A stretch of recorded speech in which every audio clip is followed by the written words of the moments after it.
to go ahead and get started with our breakout session. Hello from the University of Illinois. My name is Allie Teagarland, and I'm the Director of Recruitment and Admissions for the College of Liberal Arts and Sciences. So we're really excited to welcome all of our admitted students who are visiting us on campus today, and also those of you who will be watching this video online later.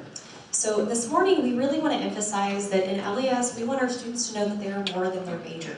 So you're going to have a lot of opportunities to develop academically, personally, and professionally in more than just one field. And so this morning we're going to feature two of our outstanding LAS faculty members. And they're going to share a little bit about the experiences that they provide to our students, not only who are in their majors or their departments, but also students from across the entire College of LAS and the University of Illinois campus. So keep in mind that maybe this morning you don't already have an interest in history or geology, but our hope is that you'll learn about these vast opportunities that you have to learn about new fields and to gain additional experiences both in your major as well as outside of your major.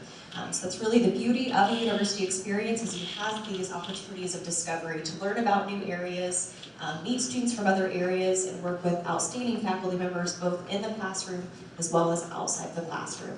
So I'm going to go ahead and hand things over to our faculty presenters at this time. Thank you, Allie. Good morning.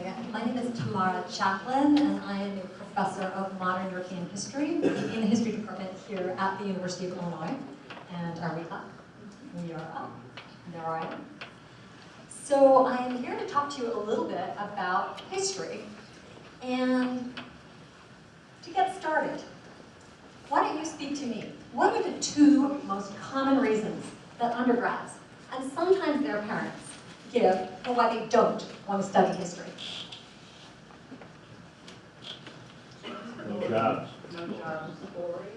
Boring and no jobs. Boring and no jobs. You guys are so smart. A degree in history does not prepare you to do anything else, right? You can't make money or even get a job with a history degree. And history is boring because it is all about memorizing names and dates. So I'll have about 12 minutes to disabuse you of these ideas. What does disabuse mean? What does disabuse mean? Change your mind. To free you from error, misconception, or fallacy. One of the things that you will do in history is you will enrich your vocabulary.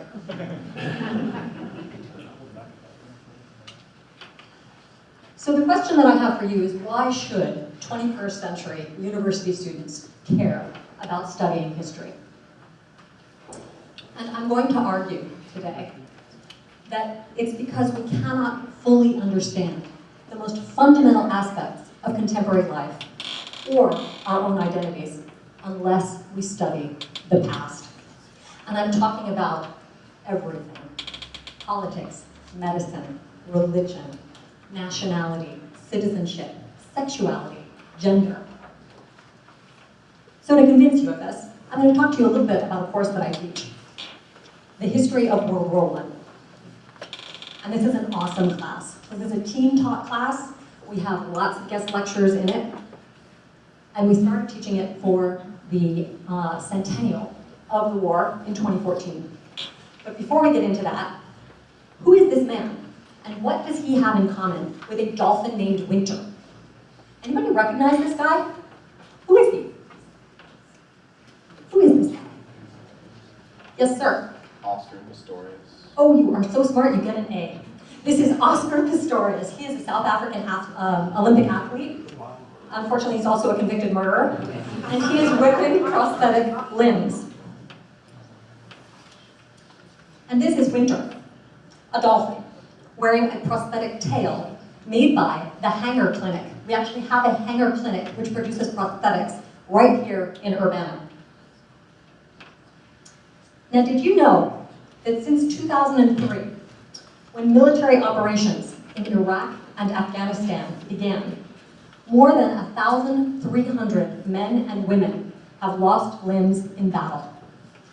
And this is Army Staff Sergeant Travis Mills, who's a quadruple amputee from the 82nd Airborne in Afghanistan. So how many amputees did World War I produce? We have 1,300 from 2003 to the present in the conflict in Iraq and Afghanistan. 41,000 in Great Britain alone. So last semester, when I taught World War I, we learned about how the war changed modern medicine by giving rise to medical-industrial collaborations that made state-of-the-art prosthetic limbs and devices possible. And we look at World War I and the way that it did so much damage to human bodies that it changed medical approaches to traumatic injury. Modern prosthetics and plastic surgery were perfected as a result of the war.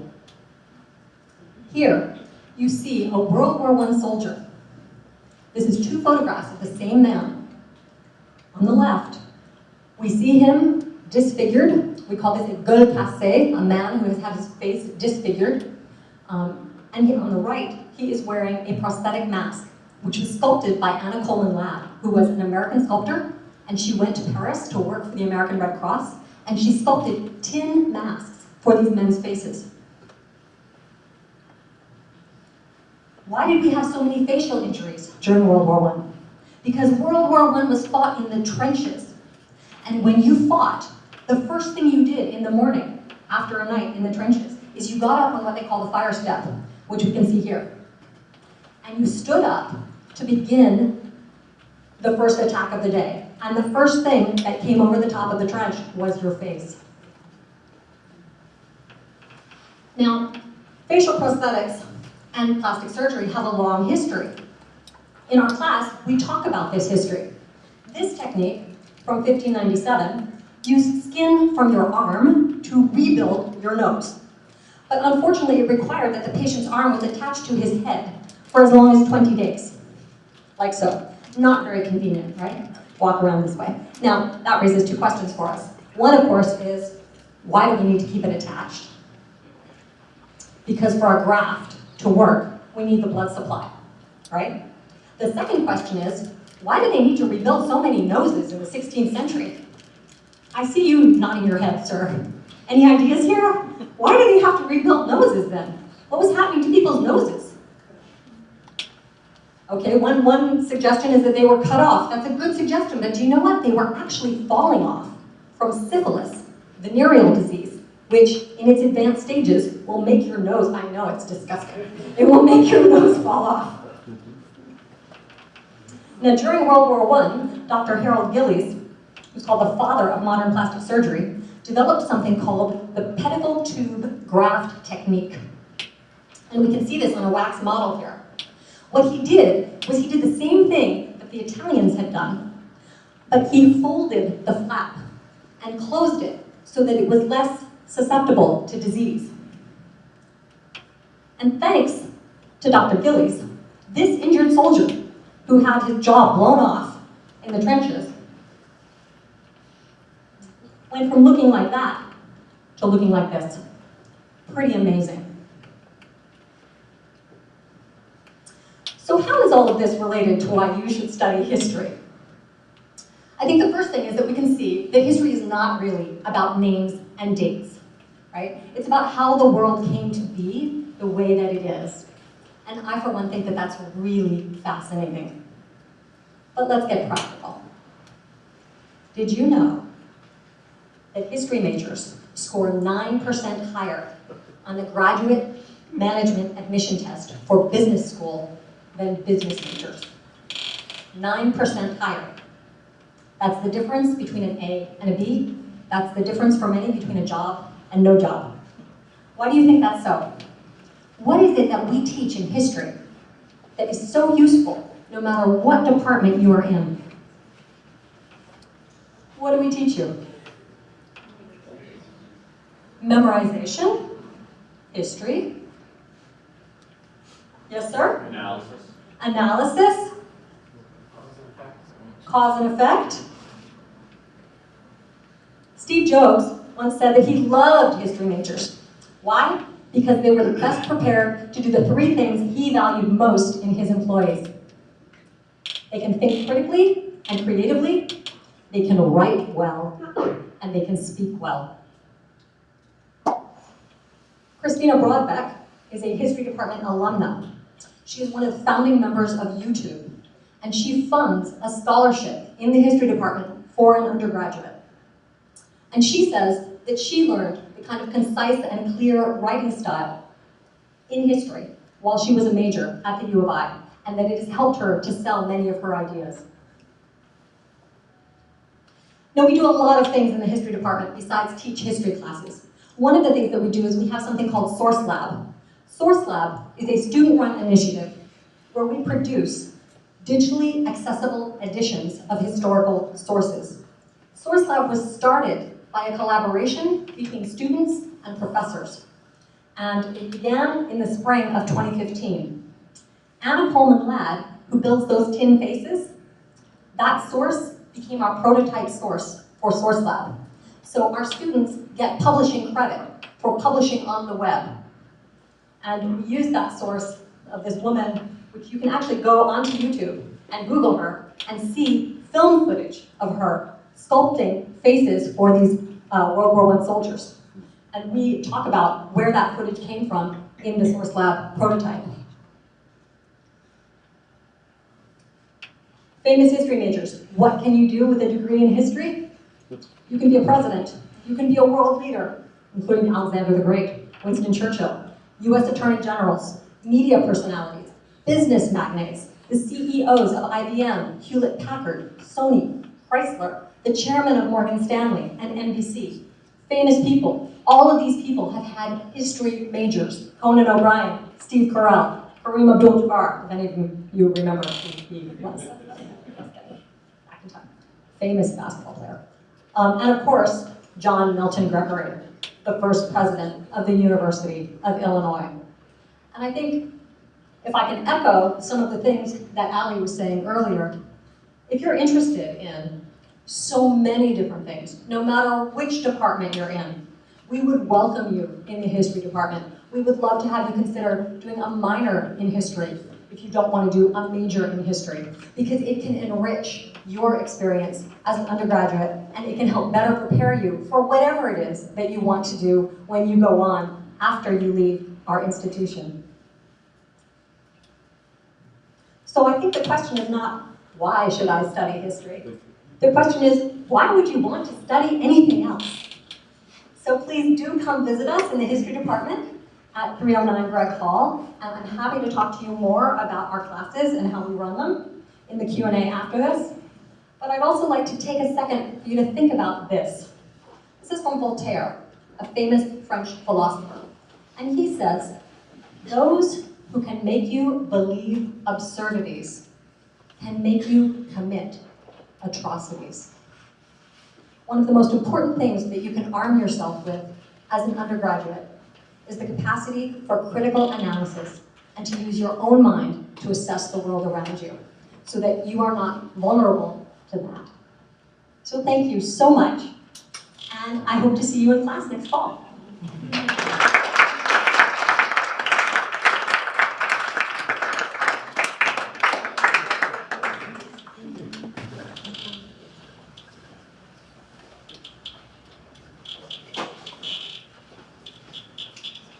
Wow, I wish I could be a student in Tamara's class. Holy mackerel. Thank you so much.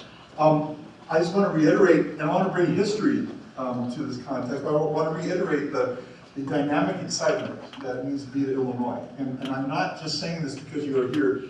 Every moment I'm on this campus, I am first of all very thankful for this opportunity, but I've never worked in such a dynamic place with such great people.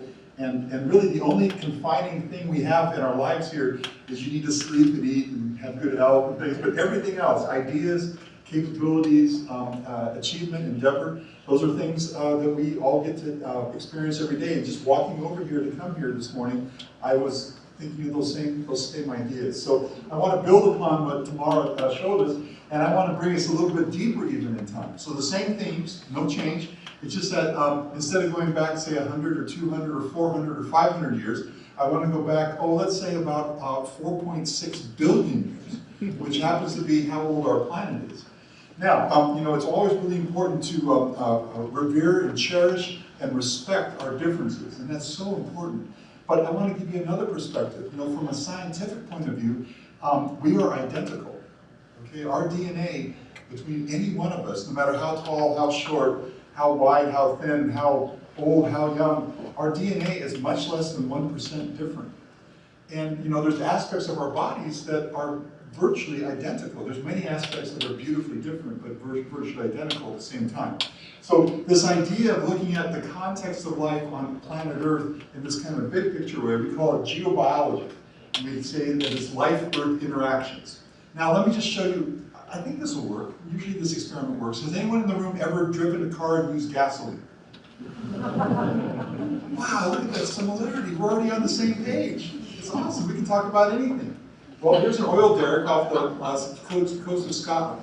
And one of the things that we do in my lab group is that we fly to Aberdeen and then we take helicopters off to the offshore oil wells. We take oil and water and gas and rock samples that come up from the deep wells and we analyze them here in Illinois to do things like create more clean and green and less environmentally impactful ways to actually refine oil and gas. Boy, that's a pretty important part of our lives. I look at Illinois as the center of the entire universe. And I'm not saying that lightly. This is a map of planet Earth. This is from NASA's Blue Marble. NASA Blue Marble. Has anyone ever Googled NASA Blue Marble? Well, I hope you do sometime because you have images of our planet throughout the year that are simply breathtaking. The yellow dots are the places where my own research group, now we have over 2,000 faculty here, so you can start doing the multiplication, but in my own research group alone, this is where we do work, research, and teaching over the last course of, say, the last 24 months. So truly, we work globally, and my program is not the only one. We have a global reach here. So some people come here and, you know, maybe you drove over from Chicago or came over from St. Louis, and we are in some really cool agricultural areas. But the reason it's so flat here, there's a reason, right? It's because of the glaciers. And we used to be very hilly. Places like upstate New York look very much like Illinois. And when the glaciers came last time, they filled in all the hollows and the lows and the valleys, they filled them in with sand. And so the reason it's so flat here is the glaciers, and the glaciers have given us one of the best drinking water aquifers that exists on planet Earth. Now, another thing I do in my research group is we study corals. And so this is a submarine that we've invested in with some of my grant funding, and it's on an island called Curacao. And Curacao, Aruba, and Bonaire, most people have heard of Aruba. Curacao is right next door. And so another thing that we look at is, I mentioned oil and gas is one of the projects. Another major project is that we go scuba diving a lot to take samples, biopsies of corals. And we're trying to understand how corals respond to increases in sea surface temperature as the glaciers melt and sea surface rises. Now, has anyone in the room, do you like to swim? Any swimmers in the room? Wow, there's lots of hands there too, right? Okay. So, did you know that active marine research is going on in Illinois?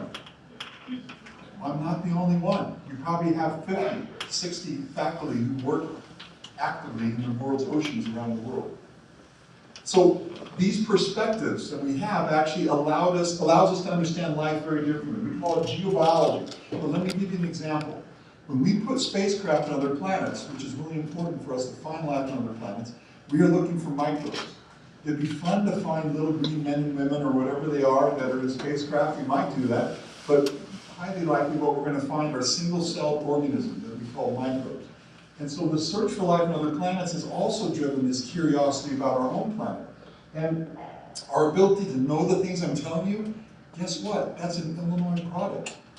The ability to analyze DNA very quickly and efficiently and be able to take that DNA and then answer questions in medicine, environment, and energy, and study oceans and rainforests and coral reefs and glaciers. This global perspective, that basic concept, actually started here at the University of Illinois. Now, another one of my projects is I like to work in downtown Rome. And I work on the aqueducts, which were the large water transport systems that the Romans had built. And this is a statue. One of the evenings I gave a talk in Rome, and the superintendent of archaeology was so excited that he invited me to dinner. And I thought, oh, we'll just go out to one of the thousands of wonderful places downtown Rome for a nice dinner. And we drove up to the Colosseum, and he'd actually laid out like a 12-course dinner under the stars of Rome. because he was so excited by the work that we're doing here in Illinois on the aqueducts. Now, this is just a wild guess. Has anyone ever been to Urbana, Illinois? We're like, I think we're first cousins. What do you think? Look how similar we are. Well, did you know the word Urbana? Do you know where the word Urbana comes from? Did you know that almost every state in the United States has an Urbana? Well, it turns out that all roads do lead to Rome and Urbana. And the reason for that is that the first expansion of suburbs in ancient Rome, when they moved from central Rome across the Tiber River, the Ponte of Sisto is the bridge that goes from the old medieval piazzas across the Tiber. That first little enclave, that's first suburb, it's called Urbana. So Urbana is an ancient Roman word for the expansion, and there's a brass plaque. If you ever get to go to Rome, go across that bridge, and there's a brass plaque that tells all about Urbana. So there's many things going on here that are exciting. But let me just give you one more thing about who you are. Now, I'm trying to make you feel good, but the truth will set you free. I like Voltaire, okay? So here's the truth. Did you know that your body's made out of about 95% water? 95% water. Do you know what that means? That means that all of you are these beautiful, beautiful sacks of water. That's how we need to think of ourselves. And if you were to take all the cells in your body and count them, just take all the cells apart. We won't do that, I promise, but take your body, take all the cells apart and count them. By count, you are 90% microbes. Mostly bacteria. 90. So tomorrow morning when you're brushing your teeth and combing your hair and taking a shower, think of the fact that you're this beautiful sack of water that are carrying these enormous numbers of microbes around. Well, you are mammals. So mammal cells make up 90% of your body by volume, because every mammal cell is about 100 times larger than every microbe cell. So you are still beautiful mammals, right? But you're beautiful sacks of water. This is the segue to say medicine. The future of human medicine is something called the microbiome, the microbes that live in our body in these beautiful sacks of water. And these, if you understand these, that is going to sculpt and shape all of future medicine. So another project I have is up at the Mayo Clinic, up in Rochester, Minnesota. And we're taking these concepts to look at disease in things like kidneys and trying to stop the growth of kidney stones. This is how I look at the University of Illinois Urbana-Champaign. We're on the third rock from the sun, so we're actually beautifully located in the middle of our solar system, and we're perfectly located in the middle of the United States, which is nicely connected to the entire rest of the world. So you just need to leave behind any idea that we're not connected somehow. I look at it as a plus, right? We get to have small town life with that small town friendliness, with world-class everything going on here. And I see that's a big, big plus. All right, now, I'm going to end now with a video that was made. And so one day I was in my office here working and the phone rang. And it was the British Broadcasting Company. And they said that we'd like to make a documentary about some of the work we're doing in Yellowstone. I do geobiology work there as well. And so I said, sure. So they sent over a team of photographers. And I'm going to show you this movie very quickly. They were a lot of fun. The BBC is British, and they're a lot of fun. But then they contracted with a group in Lyon, in France, and that they was here, the incredible, c'est a Frenchman who can jump out of the helicopter. It's incredible. And so they were fun people, right? But I have to just say that at the beginning of the video, as we lifted off of the northern part of Yellowstone, we had the camera mounted to the helicopter. The camera mount broke. And everyone said, oh, we've got to put the camera down. Well, we put the helicopter down because we can't shoot. Well, it took like, a year to get the permit, and you get one shot at this. And it's not like you can just go tomorrow. We'd have to just scrap the whole mission and try again some other time. So I don't know what kind of triggered me, but I had all my rock climbing gear on, and I strapped myself into the helicopter and leaned out and held the camera. So the beginning of this video is a little shaky because I was a little scared hanging out of the helicopter, okay? But this will give you a nice ending feeling. And at the end of this video, you're going to see Illinois students in Yellowstone. So over the years, I've brought almost 1,200 students from Illinois, either to the coral reefs or to the hot springs of Yellowstone. And I'm just one of thousands of faculty who are bringing students all around the world. All right, let's see if we can get this to work.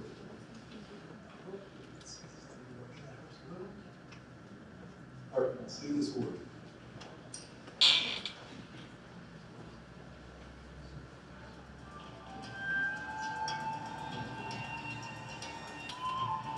So this is the Paradise Valley in the northern part of Yellowstone. Anyone been to Yellowstone in the room? There's a couple experts there. If you flew into the Hayden Valley, and you're a bison, there are no buffalo in North America, so these are bison, right? And then this is the Great Falls of the Yellowstone Canyon, and so we took a camera and put it on the end of a 36-foot boom and then swung it around the top of the fall. And they call it Yellowstone because those volcanic rocks yellow when they become weathered. Yellowstone is very well known for what we call the charismatic megafauna. The grizzlies, the elk, the fox, the bears. Everyone loves these large organisms. What the work that's been done globally on these hot spring systems has now given us is the concept of charismatic microfauna. The bacteria, the archaea, are just as dramatic, just as important, and in fact much more long-lived in Earth history than any of the charismatic macrofauna have been. So those deposits are called travertine. They're a type of limestone that grows, and it turns out that's the same rock they built the Colosseum and other buildings out of downtown Rome. And we have funding from the National Science Foundation and NASA to study how microbes create and control the growth of those rocks. Have you ever seen anything like that? Our studies over the years have shown that these travertine limestones precipitate and are deposited at extremely high rates. In fact, they are upwards of 1 million to 1 billion times faster than the rate at which limestone can be accumulated and deposited in other natural systems, such as the bottom of the ocean, the middle of a cave, or the center of a lake. I hope everyone sees my old Flying Illini shirt. Yeah, those are the good days, right? We'll be back, don't worry. So this is what we want to put a spacecraft on Mars. And in fact, that's what we're doing with the rovers, looking for these areas. Here at Mount Hot Springs, we have one of the greatest natural laboratories in the world, where the water erupts from the ground at about 73 degrees Celsius, flows along the landscape. And as it flows, the interactions between the microbes and the water create the travertine terrace morphology, which is the hallmark of Mount Hot Springs. So our question is, what was the relative balancing act between environmental factors like temperature and acidity and the factors of the microbes that live, as you can see easily from all the colors of the pigments of the microbes on these terraced travertine limestone deposits. Now, this is another area within Yellowstone, very close by, and the water that pulses across the surface here is very thin and it's flowing over the whole surface. But see, there's little waves. You see the wave patterns? It's not just smooth water, you see wave after wave. And I brought physicists, engineers, and mathematicians out to Yellowstone. We've worked together, and the result of analyzing that flow of water, we've been able to contribute to things like drug delivery in human beings, and also look at better ways to code computer chips. So everything is really deeply, deeply connected. And this campus is a great example of being able to do that from the grassroots up. And you don't have to wait till you're a professor, you can start doing it as a student, as an undergraduate here. See the pulse, wave, wave. And then we took the helicopter down to the southern part of Yellowstone, south central part. And you can see the steam is amazing. It's just going vertically. It's almost never not windy. So it ended up being, I'm glad I hung out of the helicopter. It's one of the perfect days to do this. We also studied the microbes that live in these waters. The water is about 100 degrees Celsius. It's right at boiling. So just because you boil water, you're not able to kill all the bacteria in the water. Then we took the helicopter up to the northern part of Yellowstone, up to Mammoth Hot Springs, and I'm going to end now with showing you students from Illinois in the field, in the snow, and listen to their majors. Okay, listen to what they say their majors are.